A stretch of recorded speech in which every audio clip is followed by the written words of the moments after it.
Good afternoon, Chairman, ladies and gentlemen, and personally thank the editorial board of the PACE and the Great Wall for providing me this opportunity to share my thoughts about the approach to the intramural ventricular tachycardia, which is a field of my interest.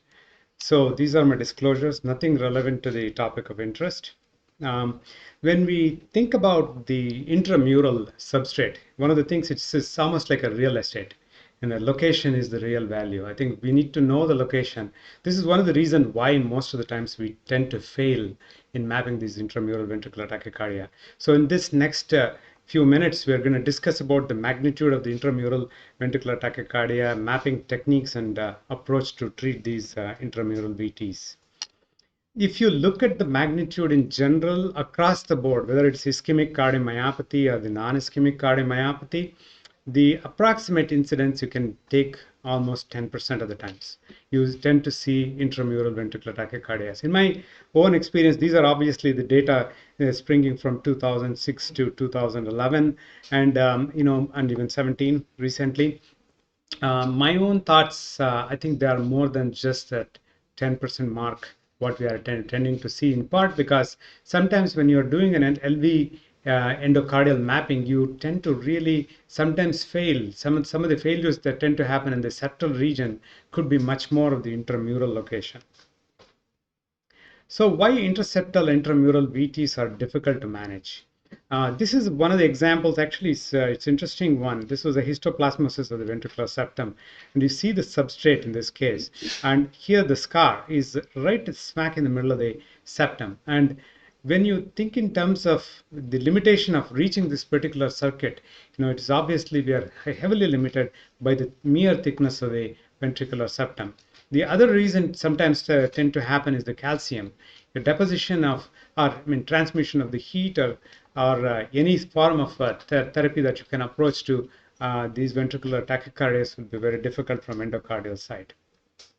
And needless to say that in this particular excellent demonstration from the UCLA group, this is the histopathological specimen showing evidence of the substrate. These channels can be quite perpendicular to the endocardial onset, and not just the fact that you're taking it a three-dimensional aspect. It may have multiple different exit and channels through which these ventricular arrhythmias tend to perpetuate. Hence it becomes much more complex because it's not a two-dimensional aspect what you're dealing with. So let's look at the septal VT characteristics. Let's focus on this particular diagram on the right top corner. This is the McAlpine Atlas, and I think Dr. Shiv Kumar and Shumpe Mori has done remarkable job on this MRI ad project to show this delightful pictures. And if you really look at where these ECG leads are placed and take a cross section of that heart, the V2 is pointing towards the septum. You can see that one. Keep that in mind when you're talking about the rest of the things. So in this particular Della Bella's description recently in the heart rhythm, on this non-ischemic cardiomyopathy patients, about 50% of these patients tend to have this RS pattern in the precordial leads. That's one of the hallmarks in looking at ventricular arrhythmias arising from the septum. The second aspect of it, as I pointed out earlier, there is a pattern break always tend to happen in the V2. When you see the RS pattern, then the QS, once again RS pattern, if you tend to see in this precordial region, it is giving some clue you may be dealing with ventricular arrhythmias in this region. Although, having said that, we have a very limited information when it comes to the morphological characteristics that has been described when it comes to intramural ventricular tachycardia. This is one of the early papers from the UPenn group. If you are looking at the voltage map, the bipolar voltage map is obviously not very helpful. Even if it's helpful, probably not describing the whole substrate. We go for the unipolar voltage map, and they actually were able to correlate 8 out of 9 in this particular cohort, the MRI abnormalities to the unipolar voltage map. So that gives some idea. I think the substrate can be quite far away from the endocardial surface. This is one of the very elegant description of Della Bella's paper, once again, on the non-ischemic patients. In this particular panel, as you can see, the bipolar voltage shows no evidence of a scar. In the unipolar, you have a scar extending further significantly in this region. And when they were actually had a successful location of ablation, the endocardial side, where you can see the sublation is right here, and the unipolar voltage showing evidence of the border zone of this unipolar voltage, which corresponds to approximately 5 to 6 millivolts of the unipolar voltage that you actually been described in this case. So that gives an idea where these border zones technically you are seeing from the distance, where these arrhythmias tend to be the location where the problem is. So when you look at the activation mapping and if you do the same thing and correlate with the maps again, once again falling into the same area of these border zones of these ventricular tachycardia through these unipolar voltage. If you are lucky enough to describe this transmural substrate, then you may be able to see somewhere the lavas and these late potentials in this particular area. So the mapping techniques, intramural VTs. So when you talk about the intramural VTs, once again, one of the problems, as we earlier described, is the scar. In this particular specimen, I was just digging through some of these previous autopsies. I found this scar right in the middle of the ventricle. So this is fairly common. You tend to see whether it's ischemic or non-ischemic substrate. In this case, it was a non-ischemic substrate, but we have to keep that in mind. There is something which can occur as well. So pre-procedure imaging is extremely vital if you can do it, in all circumstances. And MRI is extremely valuable to identify a substrate. A typical substrate tends to happen so that we can actually have a focus on that particular area as a potential location where we can target our therapy depending upon after the mapping. So it gives some idea as far as how to prepare before we actually go to the procedure. This is one of the papers from the Michigan group, University of Michigan group. Bogan has described the scar depth index. If you look at the scar depth index in this particular cohort, what they did was they actually divided into 3 zones: less than 3 millimeters, 3 to 5 millimeters, and greater than 5 millimeters thickness. And if you look at the scar depth index, if the scar depth index is highest in that location, if you target that particular location, then the outcomes were compared with the historical controls, and they had the best outcomes when you actually target based on what they saw in the MRI and quantifying that area and comparing with the outcomes. So this gives you some idea with respect to how the pre-procedure imaging may actually aid in the ablation process. Now, we have kind of forgotten the CT scan. CT scan is as early as 2016 was described, and you can actually kind of show the delayed enhancement even in the CT scan. As you know, CT scan, one of the advantages of CT scan is the quickness of how you can do, and without having to worry too much about the devices. Needless to say that I think they do cast artifacts, metal artifacts, because of the devices, but still it's very informative.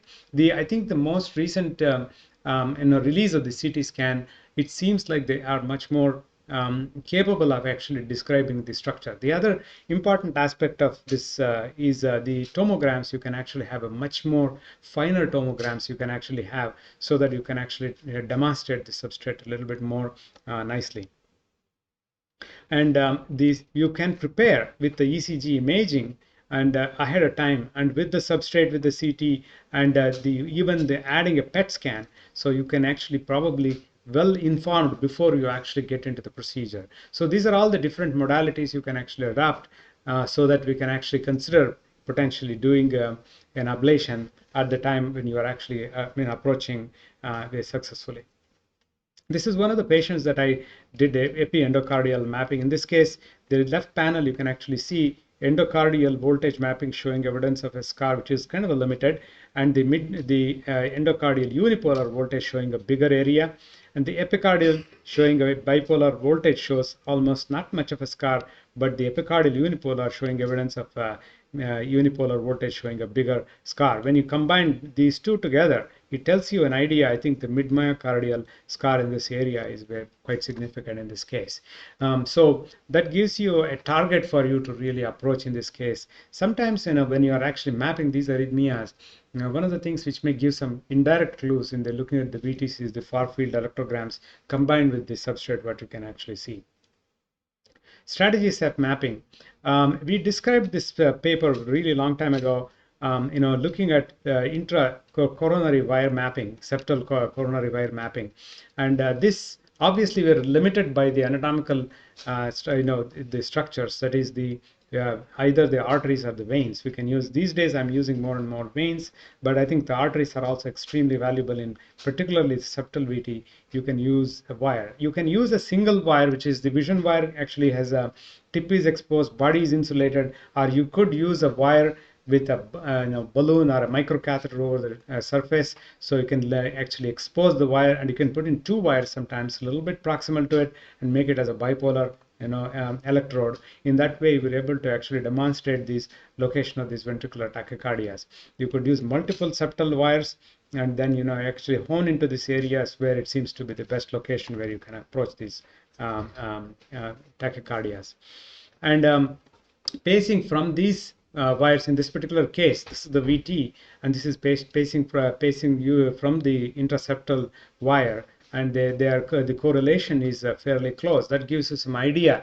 It may not be 100% because you are limited by the fact that what you are actually looking is in the area. So then when you are talking in terms of approaching this particular VT using an aggressive technique like a bipolar ablation, in that case, I think this gives you some idea where to really focus on the lesions.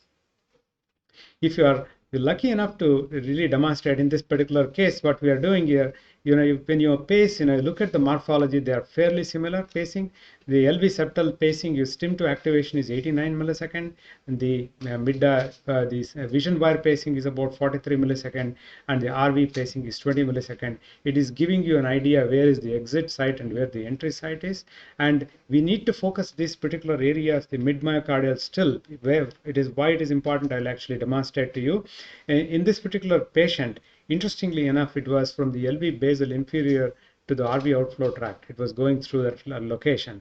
And the septal vision wire was, although entry and exit sites were there, if you ablate on these areas, it appears like that you have another VT that is actually probably opens up. So you need to target the mid-myocardial like the way that we do it otherwise in any other endocardial VTs. So that is, I think, one of the reasons why we actually sometimes fail if we don't target the mid-myocardial substrate.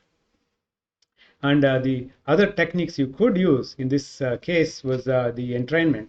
The entrainment looking at all the three: entry site, exit site, and the vision wire pacing. So if you can demonstrate using these wire techniques, then you have a path through which you can actually follow and particularly target this ventricular tachycardias.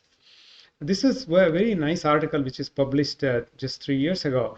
And what they actually did was, if you map the endocardial site and the epicardial site, this is the intramural activation is suspected to be the case. And you can actually see the corridor. This is either the late potential or the pre-potential you are seeing in the endoepicardial location. Then, some portions are missing here. That missing portion is going through how they demonstrated was that they actually explanted this particular patient, I think, was going through a heart transplant. They were able to demonstrate they explanted in the mid-myocardial region this particular potentials, which corresponds to this one. So indirect evidence of looking at endocardial, epicardial, for instance, or either side of the septum, looking at the late potentials and the pre-potentials may give us some indirect clue that the path is going through that location of the diastolic corridor. So treatment options, this has been very well described utilizing the venous or the arterial structure. I think we are using more and more venous these days. Arterial anatomy can be particularly used, and alcohol injection seems to be very helpful in situations where you can actually potentially target these ventricular arrhythmias in the areas of substrate. So what is the downside of it? And Barry Maron has shown, this was in a different context, but if you do inject alcohol, one of the biggest challenges is alcohol, because of the low density and the specific gravity, tends to gravitate towards all the tributaries, and sometimes the very non-homogeneous scar you can actually produce that. So because of the non-homogeneity, there is a chance that you may actually have a more proarrhythmic tendencies. That's why I think if you do inject alcohol, you're not completely spared from having ventricular arrhythmias, and then you have to have, of course, these patients, most of them have ICDs, something to keep that in mind. So similarly, I think Valderrabano has shown several times using the venous alcohol injection as well, the other way, which is less, I would say, deleterious, I would say, in a way, as opposed to the arterial side, in a way, as far as safety is concerned, because of the retrograde flow. And what we did back in 2013 was we actually used two septal perforators to map, and we found the best location. We, instead of using alcohol in this case in a very dilated sick ventricle, we used coil embolization. The advantage of coil embolization is create a very focal infarct. The focal infarct is related to that particular vessel territory what you're dealing with, and hence the less likely chance that what the alcohol can potentially do can be limited. The sequential versus and simultaneous unipolar ablation is another techniques to do. There are some advantages and disadvantages in both of them, but overall, if you can reach the substrate across the wall, that's another way you could potentially use. The main disadvantage of simultaneous, you need to have two ablation generators. So this is an example. This is a picture shown from the Vivek Reddy's group, and the unipolar ablation. You can have a channel which doesn't reach all the way across, and the bipolar cuts through this course. This is one of the VT patients that I did. One of the techniques we obviously tend to happen is the ILAM mapping, late isochronal activation mapping. You can focus in this particular region. You can see the late isochrones are concentrated in this particular region, and where we actually were able to show the exit site. And if you're lucky enough to see the hemodynamically stable ventricular tachycardia, then you can actually see that activation in this region, and you could potentially target because of that location. In this case, we were doing a bipolar ablation, and the VT terminated in that location. So this is if that is probably the most ideal situation where you can identify by looking at the activation if the VT is slow enough to do that. So the other important modality to consider doing a bipolar ablation, if we are considering, is the intracardiac echo. It gives us some idea where the tissue is lesion is formation, and also the safety where you are actually ablating in that particular region. So with that in mind, we actually launched a multi-center study, and including Minneapolis via our center, the UCLA, University of Colorado, and the Stanford University is still growing. I think we have so far 46 patients we actually looked at in the last 7 years in the non-ischemic as well as the ischemic population. And what we did, we have a long-term outcomes of 3 years approximately, and an average. And the acute procedural success rate with a bipolar ablation we found to be 90%. And there were some complications we found in certain groups of patients because of the fact that, in the location where these ventricular tachycardias were seen. And out of which, this is kind of similar to probably what the needle ablation recently Dr. Usha Tedrow in the Heart Rhythm Society presented. Although the complications were quite high, actually, even that cohort, but this is a very long-term data. This is 3 years data as opposed to 1 year data for them. So in this 51%, there was recurrent VTs, and they had these were manageable type of patients post-ablation after 3 years, which is, I think, was encouraging results. The other techniques that could be potentially used is the needle ablation. This is surgical technique demonstrated by Dr. Ross. And the needle ablation, as I described, like Dr. Usha Tedrow showed, was using this the MyoStar, and this was actually the animal study. It has been also shown in the humans as well, shown to be effective. The biggest challenge, obviously, is trying to find the circuit with a smaller area, in smaller needle, when the substrate can be quite big. The SURF ablation feasibility study, which was presented at the Heart Rhythm, I think a couple of years ago by Doug Packer, using this saline injection, which is also very controlled RF ablation, seems to be also very useful and helpful. The UCLA group actually demonstrated using this CTO type of stingray balloon, and you can actually poke through this vessel wall into the intramural substrate. When you cannot reach a particular substrate in the ventricular septum, and you can actually directly ablate the wire outside in the tub of saline to successfully terminate the ventricular tachycardia. In this particular patient that has a significant PVC burden, non-ischemic cardiomyopathy patient that we saw, we actually cannulated the retropulmonary branch of the coronary venous structure. And this vein was so small, alcohol was not injectable, and we ended up doing this RF ablation of the wire to terminate this PVCs. So in general, so you could use simultaneous unipolar ablation. The other thing which I didn't touch upon is the half normal saline, which could potentially also be used. And we do extensively use bipolar ablation in our center, and the needle ablation and the ethanol ablation are the other modalities. So in conclusion, ladies and gentlemen, the pre-procedure imaging is extremely valuable. Precise location identifiable by unipolar voltage is extremely valuable. In sinus rhythm, you can actually look at ILAMs and tend to hone in that particular area is still very useful in addition to the unipolar voltage.